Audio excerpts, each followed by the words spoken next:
mountains where clouds form, from which lightning comes to energize the water serpent, who lives within the earth bowl, where in flowing waters, rivers and streams nurture life.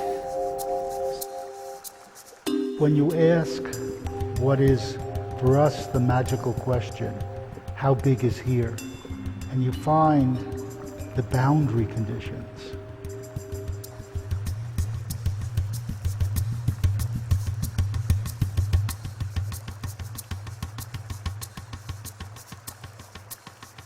We have the advantage of the eye of the stranger and the disadvantage of not knowing the place intimately.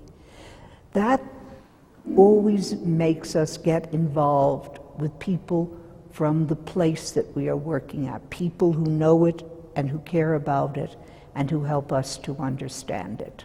The cultural landscape, all that's before you and all that has been before you and that which will come after you, is formed by the dominant culture of place. And it's not formed in some kind of linear manner. It's formed in sort of a chaotic manner.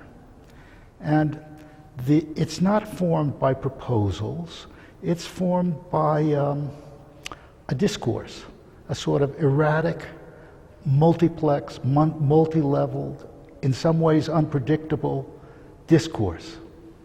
And so what Helen and I do when we take on this work and all these texts in the walls and the way we simply, like a giant form running across one whole set of walls and dialoguing across, is to create a kind of metaphor for that discourse in visual and verbal terms, in scale, and create a room that has certain pressures in it that are also a metaphor for that discourse.